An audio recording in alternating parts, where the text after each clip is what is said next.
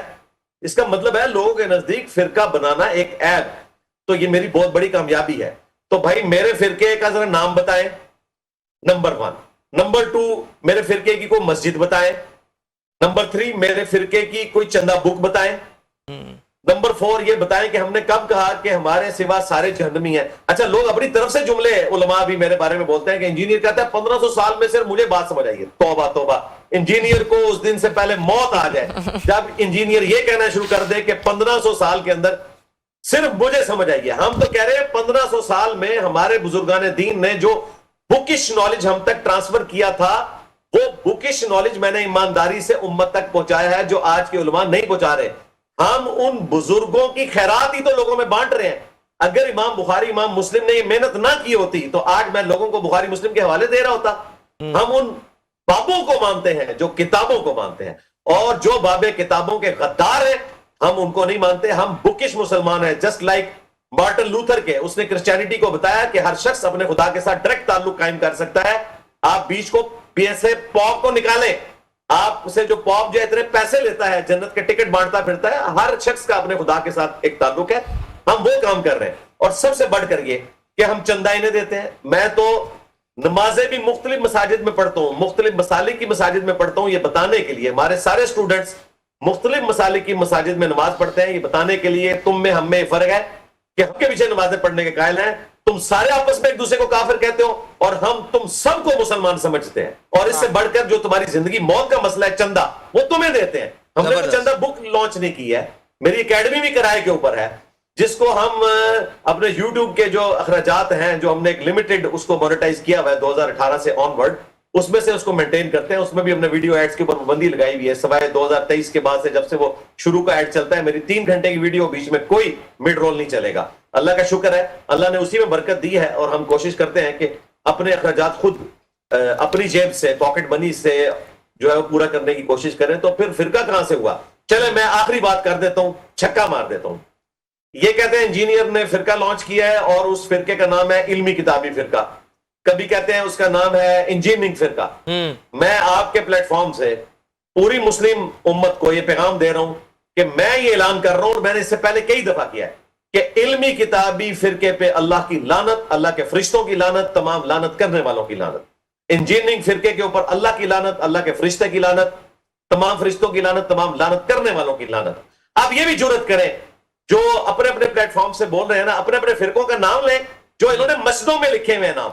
اللہ کی مسجدوں کے باہر انہوں نے انڈیا کے شہروں کے نام لکھ کے, 2 یوپی کے شہر, ان کے نام کے اوپر فرقے بنائے ہوئے ہیں. وہ میں چینل کی پالیسی کی وجہ سے نام نہیں لے رہا, ان کو پتا چل جائے گا. یہ بھی ان فرقوں کے نام لیں اور کہیں کہ ان فرقوں پہ اللہ کی لعنت, اللہ کے فرشتوں کی لعنت, تمام لعنت کرنے والوں کی لعنت, کیونکہ فرقہ واریت سب سے بڑی بدعت ہے, اور بدعت پھیلانا یہ خود ایک لعنتی عمل ہے. بالکل ٹھیک ہے علی بھائی, آپ کی بات سامنے آ گئی, اور ویورز آپ لوگ بھی ہماری یہ ٹرانسمیشن دیکھ رہے ہیں. ہمیں ایک مختصر سا بریک لینا ہے, بریک کے بعد واپس آئیں گے تو انجینئر علی مرزا صاحب سے مزید سوالات بھی کریں گے. اسٹے ود اس.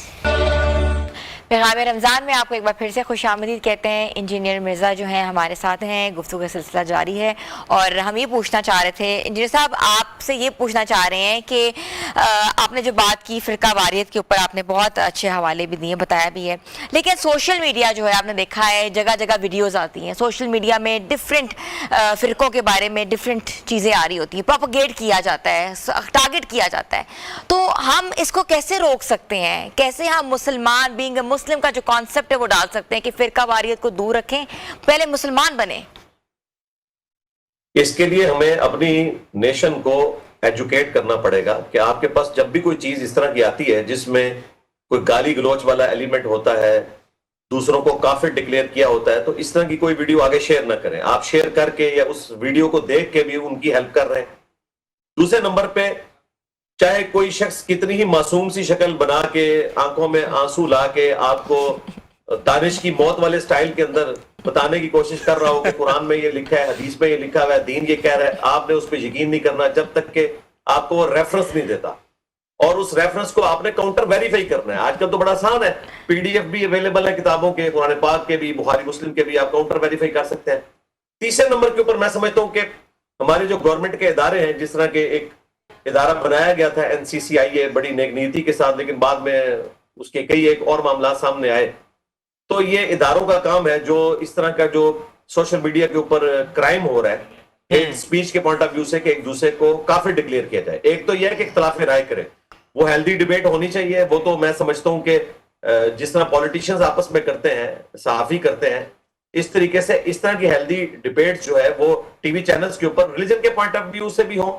اور میں اس میں کریڈٹ دوں گا ہمارے جو مرحوم دوست تھے ڈاکٹر عامر لیاقت رحمہ اللہ تعالی, وہ پاکستان میں پائنیئر ہیں کہ انہوں نے عالم آن لائن جیو کے اوپر شروع کیا, اور ان کو دیکھ کے باقی لوگوں نے کیا.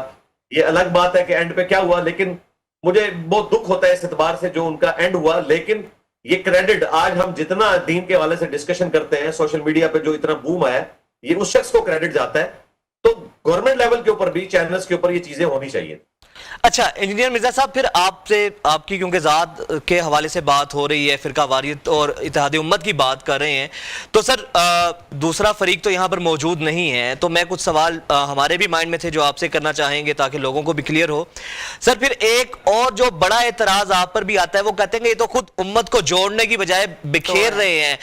ان کا جو طرز تکلم ہے, جو ان کا لہجہ ہے, وہ اتنا ہارڈ کور ہے کہ جو دوسرے مسلک کا شخص ہوتا ہے, جو قریب بھی آنا چاہتا ہے, جب ان کے بڑوں کی کسی کی دل آزاری, وہ ان کو برا بھلا کہتے ہیں یا اس لہجے میں بات کرتے ہیں, تو دائی کا تو یہ لہجہ نہیں ہوتا. دائی تو بڑا حلیم طبع کا, طبیعت کا مالک ہوتا ہے, اور وہ بڑے محبت سے قریب لے کر آتا ہے. بالکل ٹھیک کہتے ہیں جی.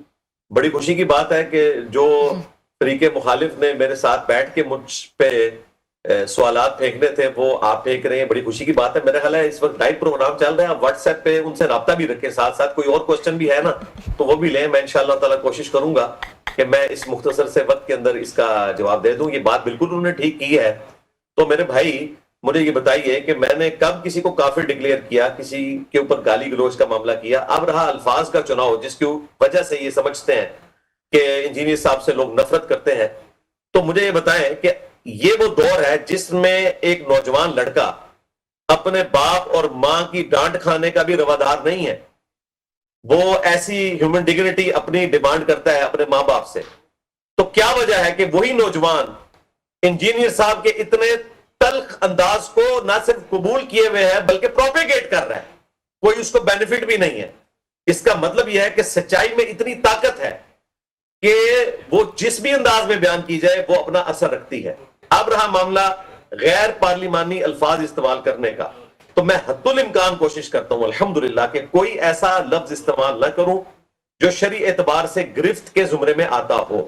مثلا میں پنجابی کا لفظ پھکی استعمال کرتا ہوں, تو پھکی کوئی ولگر لفظ نہیں ہے. پھکی بچپن سے ہماری مائیں ہمیں کھلاتی تھیں جب پیٹ درد ہوتا تھا, تو جب کسی عالم کا کوئی درد کا معاملہ ہو علمی طور پہ اس کا ہاضمہ درست کرنے کے لیے میں اینٹی وینم الزامی جواب کے طور پر کوئی چیز سامنے رکھ دیتا ہوں. اسی طریقے سے چند ایک الفاظ میں استعمال کرتا ہوں, تو یہ سارے کے سارے الفاظ پارلیمانی ہوتے ہیں. جہاں کوئی اکا دکا جگہ پہ کوئی اس طرح کا سخت لفظ آیا وہ بھی شرعی گرفت میں نہیں آتا. آپ یہ کہہ سکتے ہیں کہ شاید ہماری نارمز میں اسے برا سمجھا جاتا ہوں, ادروائز میں کتنے ٹی وی چینلز پہ رمضان نشریات میں آتا ہوں, عام ویڈیوز میں بھی میں ہزاروں گھنٹے نہیں لاکھوں گھنٹے بول چکا ہوں آج تک. تو اس میں سے 4-5 میرے جملے کاٹ کے کہنا کہ میں اسی طریقے سے بات کرتا ہوں, ایسا نہیں ہے. رہا یہ میرا پیشن والا سٹائل, تو یہ میرے اپنے اس عقیدے کے اوپر جو قرآن و سنت سے اخذ ہوا ہے اس کے اوپر کانفیڈنس ہے کہ میں اس کو پیشن کے انداز میں بیان کرتا ہوں. مجھے بتائیں آج تک شاہد افریدی کی بیوی نے کبھی یہ گلہ کیا ہے کہ تم مجھ سے چائے جو ہے وہ تو بڑے اچھے انداز میں مانگتے ہو اور یہ گراؤنڈ میں جا کے اتنی اونچی آواز میں تم آوازی کیوں کہتے تھے؟ تو وہ بتائے گا کہ گراؤنڈ کی ڈائنامکس ڈیفرنٹ ہیں, گھر کی ڈائنامکس ڈیفرنٹ ہے. آپ تو میری اکیڈمی میں بھی آ چکے ہیں, مجھ سے زیادہ کوئی ہمبل بندہ نہیں ہے, میں انتہائی جھولی طبیعت کا آدمی ہوں. یہ میرا ایک سٹائل ہے گفتگو کرنے کا, اس میں کچھ ڈاکٹر سرار صاحب کا بھی اثر میرے اندر آ گیا ہے, میرے استاد دوسرے مولانا صاحب, لیکن میں حد الامکان کوشش کرتا ہوں. تو بہتر ہے کہ اگر آپ نے کوئی ایسے ٹاپکس میرے دیکھنے ہیں جن میں میرا سٹائل ڈیفرنٹ ہو تو وہ آپ دیکھ لیں. درود شریف کے ٹاپک کے اوپر, اذکار کے ٹاپک کے اوپر, میں جب انٹرنیشنل پالیٹکس کے اوپر گفتگو کرتا ہوں جو مسلمانوں کے خلاف ہے, وہاں میں انتہائی سیریس انداز میں قرآن کلاسز میری دیکھیں, ان کے ویوز بھی ملی. اچھا مرزا صاحب بالکل آپ نے صحیح فرمایا سر. دوسرا پھر جو ہمارا جو موضوع ہے, اچھا یہ بتائیے گا کہ آج کا جو نوجوان ہے, جو آج کی جینزی جسے کہا جاتا ہے, ممبر سے ذرا ڈسکنیکٹ نظر آتا ہے.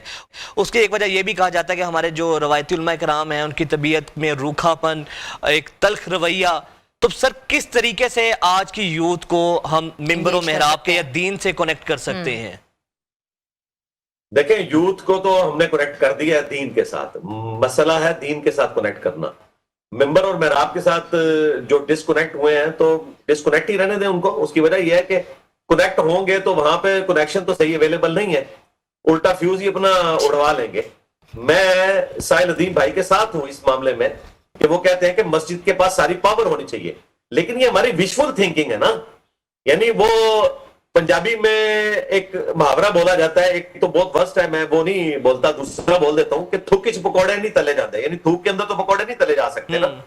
تو اگر آپ کا سسٹم اس قسم کی آؤٹ پٹ نکال رہا ہے اور آپ نے اپنا ممبر ان کے حوالے کیا ہوا ہے کہ جنہیں نہ ورلڈ پالیٹکس کا پتہ ہے, نہ انہیں کمیونیکیشن سکلز آتی ہیں, نہ ان کا انٹلیکچوئل لیول, نہ ان کی تعلیم کا لیول, نہ ان کا فائنینشیل لیول اس لیول کے اوپر ہے کہ وہ حق کے ساتھ اپنی آواز پہنچا سکیں. اور پھر ان کا انداز ایسا ہے کہ دوسری اذان کے وقت لوگ مسجد میں آ رہے ہوتے ہیں, شکر کریں کہ لوگ نماز پڑھ رہے ہیں ان کے پیچھے, اور وہ بھی اس لیے پڑھے. میں نے تو یہ کہا تھا جو چیف منسٹر پنجاب کی ہیں جنہوں نے 25,000 ان کا وظیفہ لگایا, تو میں نے ان کو ریکویسٹ کی تھی کہ آپ ان سے کہیں کہ جمعے کا جو خطبہ ہے وہ صرف عربی میں دیں, اور اگر کسی کو تبلیغ کرنے کا شوق ہے نا تو جمعے کے سوا اور نماز کی ٹائمنگ کے سوا یہ اپنی مسجد میں بندے اکٹھے کر کے بتائیں. یہ لوگ بےچارے جمعہ پڑھنے آئے ہوتے ہیں جن کو دیکھ کے 1:30 بجے جمعے کا ٹائم ہے تو 15 منٹ مولوی تقریر اپنی لمبی کر دیتا ہے, چلے میں کوئی زبردستی اس کو ہدایت دینے کی کوشش کروں. ان کی تقریر سننے کا کوئی روادار نہیں ہے. ورنہ یہ جمعے کو چھوڑے, نماز کو چھوڑے, عام حالت میں منڈے والے دن صبح 10 بجے درس قرآن رکھیں ذرا اپنی مسجد میں دیکھتا ہوں کون آتا ہے, اور اس میں لنگر نہیں رکھنا, ویسے آئے کوئی. اور ہم جو درس دیتے ہیں وہ جمعے کا بھی دن نہیں ہوتا, نماز بھی وہاں پہ نہیں ہوتی ہے, اور لوگ میرے سٹیج پہ آنے سے پہلے ہمارا بھر چکا ہوتا ہے, اور پوری دنیا سے لوگ صرف سننے کے لیے آتے ہیں اس بدتمیز کو بقول ان کے. اچھا مرزا صاحب یہ تو آپ نے بالکل بات ٹھیک کہی ہے, اگر اس میں کوئی شک نہیں ہے, ہم خود آ چکے ہیں آپ کے پاس, اور نو ڈاؤٹ آج کی یوتھ کہیں نہ کہیں آپ کو آئیڈیالائز کرتی ہے, فیسینیٹ کرتی ہے. لیکن مرزا صاحب اب آپ کیا سمجھتے ہیں کہ کیا وجہ ہے پاکستان کے اندر جو ہم دیکھتے ہیں آئے روز فرقہ واریت کے اندر جہاں پہ اضافہ اور کئی حد تک اب کمی بھی دیکھنے میں آئی ہے, اب آپ کے نزدیک اس کا سلوشن کیا ہے اور کس طریقے سے ہم اتحاد کو ہم برقرار رکھ سکتے ہیں اختلاف رائے کے باوجود بھی؟ اور خاص طور پہ جو موجودہ حالات ہیں ہماری امت کے, جو گلوبلی اس وقت سچویشن کا جو ہم فیس کر رہے ہیں. جی, اس میں سب سے پہلے تو ضروری ہے کہ جو آرمڈ کنفلکٹ والی تنظیمیں ہیں ان سب کو بین کیا جائے. ابھی تو فی الوقت ایک پارٹی کے اوپر انہوں نے گرفت کی ہے اور میں بھی صرف ان کی مذہبی ایکٹیویٹی کے خلاف ہوں. اگر وہ پالیٹکس کرنا چاہیں تو انہیں کرنے دینی چاہیے. باقی مذہبی طور پہ لوگوں پہ توہین مذہب کے الزامات لگا کے ان کی لائف ونریبل کرنا, ان کے اوپر مقدمات قائم کرنا, ان کو دھمکیاں دینا, اس بنیاد کے اوپر ان سے بھتے وصول کرنا, چندے وصول کرنا, یہ تو بالکل غلط ہے. تو گورنمنٹ کا کام یہ ہے کہ اسٹیٹ یہ جو ہے انشور کرے کہ اسلحہ کسی عوام الناس کے ہاتھ میں نہیں ہونا چاہیے. سب سے پہلے یہ انشور کرے. نمبر 2, یہ جو مساجد کے اندر انہوں نے تنخواہیں دینے کا سلسلہ شروع کیا ہے, یہ بہت اچھا سلسلہ ہے کہ امام مسجد کی تنخواہ مقرر کی جائے تاکہ وہ آزادی کے ساتھ اپنا پوائنٹ آف ویو لوگوں کے سامنے رکھ سکے اور پھر اکاؤنٹیبل بھی ہو وہ گورنمنٹ کے سامنے بھی, کوئی ایسی بات نہ کرے جس کی وجہ سے کفر و شرک کے فتوے ایک دوسرے پہ لگا کے تو یہ نفرت کا بازار گرم کرے. تیسرا, ماں باپ کا بھی کام ہے کہ اپنے بچوں کو ایجوکیٹ کریں کہ وہ جب اس قسم کے سپیکرز کو سنیں جو ایک دوسرے کو کافر ڈکلیئر کر رہے ہیں تو ان کی گفتگو کو اوائڈ کریں. اس میں جو اچھی بات ہے وہ لے لیں اور بری گفتگو کو اوائڈ کرنا شروع کرتے ہیں. اور میں سمجھتا ہوں کہ اب کافی حد تک ماحول بہتر ہو گیا ہے. سوشل میڈیا کی وجہ سے لوگ ایجوکیٹ ہو گئے ہیں. آپ دیکھیں گے آج کل جو امت جس تکلیف سے گزر رہی ہے, جو اسلام کے دشمنوں نے اسلامک ریپبلک آف ایران کے اوپر دھاوا بول دیا ہے.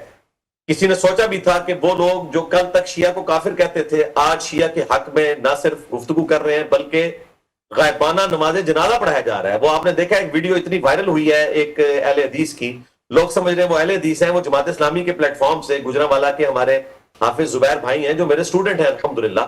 کل میری ان سے بات ہوئی تو انہوں نے کہا انجینئر صاحب یہ کریڈٹ آپ کو جاتا ہے کہ آپ نے ہمیں نکالا ہے اس چیز سے کہ وہ خامنائی صاحب کا غائبانہ نماز جنازہ پڑھا رہے ہیں ایک سنی پلیٹ فارم سے.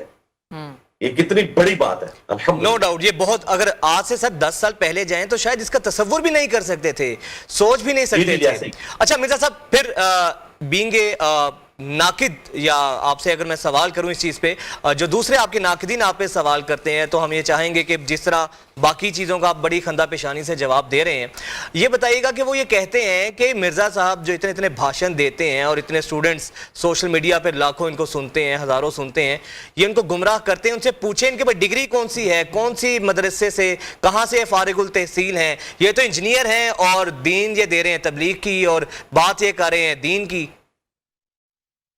جی, میری ڈگری قرآن کے اندر مینشن ہو گئی ہے, کنتم خیر امت اخرجت للناس تأمرون بالمعروف وتنہون عن المنکر وتؤمنون باللہ.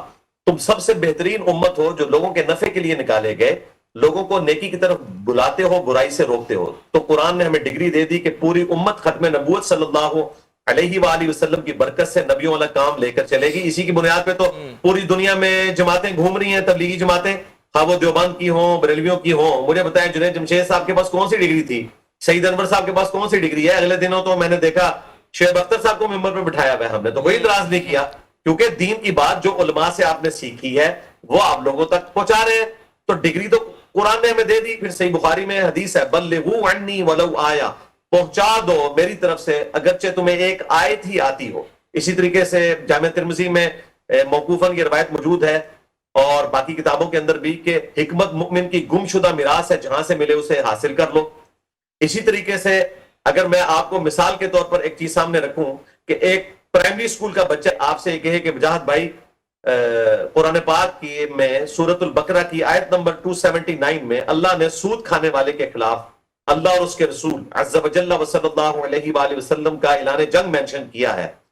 آپ ایک دفعہ کھول کے اس کو پڑھ لیں تو آپ وجاہت صاحب یہ کہیں گے کہ پہلے تم ڈگری لے کر آؤ پھر میں تمہارا حوالہ چیک کروں گا.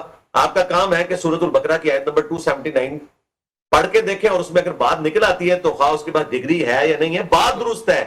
صحیح بخاری میں حدیث ہے, شیطان نے انسانی شکل میں آ کے حضرت ابو ہریرہ کو وظیفہ دیا اور ان کو نہیں پتا تھا یہ شیطان ہے. نبی الاسلام نے فرمایا ہے بڑا جھوٹا تھا لیکن بات سچی انجینئر تھی صاحب جو ہمیں رات یہیں کو چھوٹی سی بریک لینی ہے, بریک کے بعد ہم واپس آ رہے ہیں, پھر یہیں سے گفتگو کا سلسلہ آگے بڑھاتے ہیں. چھوٹی سی بریک پہ جا رہے ہیں, آپ لوگ ہمارے ساتھ رہیں. ویلکم بیک ویورز, گفتگو کا سلسلہ جاری ہے. انجینئر محمد علی مرزا ہمارے ساتھ موجود ہیں. انجینئر صاحب, ایک سوال میں آپ سے پوچھنا چاہتی ہوں. یہ سوال یہ ہے کہ اگر ہم کسی عالم کے پاس جاتے ہیں, پوچھتے ہیں, بیٹھتے ہیں, سب سے پہلے وہ ہم سے سوال پوچھتے ہیں کون ہو, پھر پوچھتے ہو آپ کا مسلک کیا ہے. یہ میرے ساتھ بھی ہوا ہے. ہاتھ کھول کے نماز پڑھتی ہو, ہاتھ بند کر کے نماز پڑھتی ہو, اور پھر آگ میں فتویٰ بھی لگاتے تم تو غلط مذہب میں پیدا ہوئی. یہ کیا طریقہ ہے؟ اور یہی چیزیں آگے سے میرے بچے فیس کر رہے ہیں. جی جناب, یہ پرابلم اینڈ پہ کھڑے ہوئے نا, سولوشن اینڈ پہ نہیں کھڑے ہوئے. ایک اور جملہ بھی بولیں گے کہ ہمیں پتہ چل گیا کہ تم کس اسٹیشن سے بول رہے ہو, یہ بھی بات کرتے ہیں. اس کی وجہ یہ ہے کہ یہ ٹیچر نہیں ہے نا, یہ سکھانے کے لیے نہیں بیٹھے ہوئے ہیں. میں کہتا ہوں کہ ایک فزکس اور کیمسٹری کے پروفیسر میں جو حوصلہ ہے نا وہ اس مولوی میں نہیں ہے. فزکس اور کیمسٹری کے پروفیسر کی آپ ہری کلاس میں غلطی نکالیں نا بک کو دکھا کے, تو وہ بولے گا تھینک یو بیٹا, اور مولوی کہے گا تھینک یو بیٹا. تھینک یو بیٹا. اچھا یہ مسئلہ ہے. نہیں بالکل آپ نے. اچھا دوسرا علی بھائی, پھر یہ بات بتائیے گا کہ خاص طور پہ آج کے حالات کے اندر ہمارا بینگ اے مسلم ریئیکشن کیا ہونا چاہیے؟ پیرنٹنگ کے حوالے سے تو ہم بات کرتے ہی کرتے ہیں, لیکن چونکہ ہمارے ساتھ موضوع امت اور ایک خاص طور پہ مسلمان اور فرقہ واریت کو لے کر ہے, تو ایک عام مسلم سر جو خود بھی نہ اس کے پیرنٹس نے قرآن پڑھا ہے, اوبویسلی وہ بیچارہ محتاج ہوگا تو مقامی کسی عالم کا ہوگا, مقامی مسجد کا ہوگا, اپنا اس کا ایٹیٹیوڈ کیا ہونا چاہیے؟ دیکھیں, میرے بارے میں یہ پروپیگنڈا کیا جاتا ہے کہ انجینئر صاحب علماء سے متنفر کروا رہے ہیں اور کہتے ہیں کہ مجھ سے آگے پوچھو. میں کہتا ہوں جی پوچھو علماء نو, صرف ایک فرق کے ساتھ کہ پوچھو یہ کہاں لکھا ہوا ہے. تم نے ہمیں یہ نہیں بتانا کہ ہمارے بزرگوں نے فرمایا, ہمارے کابرین نے فرمایا. ہمیں یہ بتانا ہے کہ اس نے کہاں فرمایا ہے جس کی قبر مدینے میں ہے صلی اللہ علیہ وآلہ وسلم. ان پہ قرآن نازل ہوا, ان کی حدیث ہم تک پہنچی. آپ ہر عالم سے پوچھیں اور صرف یہ پوچھ لیں کہ یہ کس کتاب میں لکھا ہوا ہے, اور ٹائم قیامت تک ہے. زبردست. اچھا علی بھائی, لیکن ہمارے پاس ابھی ٹائم لیمیٹڈ ہے. کوئی آخری پیغام ہمارے ویورز, جو یوتھ, جو لوگ گھر بیٹھی فیملیز جو آپ کو دیکھ رہے ہیں, سن رہے ہیں, کوئی پیغام؟ ایک پیغام, قرآن پاک کو ترجمے سے پڑھیں, قرآن پاک کو ترجمے سے پڑھیں, قرآن پاک کو ترجمے سے پڑھیں. اپنے نوٹس بنائیں تو آپ کو پتا چلے گا کہ ایک وہ دین ہے جو معاشرے کے اندر اس وقت پھیلا ہوا ہے, اور ایک وہ دین ہے جو اللہ تعالیٰ نے وحی کے ذریعے اس شخص کے اوپر نازل کیا جس کی قبر مدینے میں ہے صلی اللہ علیہ وآلہ وسلم. قرآن کو پڑھیں. قرآن اللہ کے محبوب علیہ السلام کا خلیفہ ہے اس امت کے اوپر. اگر آپ نے اپنے نبی کے ساتھ اپنا رشتہ جوڑنا ہے تو ان کے خلیفہ کو پکڑ لیں, اور وہ ہے قرآن. بہت شکریہ علی بھائی, بہت شکریہ. آپ کی آمد کا ویورز, ہماری یہ ٹرانسمیشن جاری تھی, اور امید کرتے ہیں انجینئر محمد علی مرزا صاحب نے جو گفتگو کی ہے, اللہ تعالیٰ اس پر ہم سب کو عمل کرنے کی توفیق عطا فرمائے, اور ہم سب کو قرآن کا فہم عطا فرمائے. اجازت دیں, کل پھر ملاقات ہوگی. اللہ حافظ.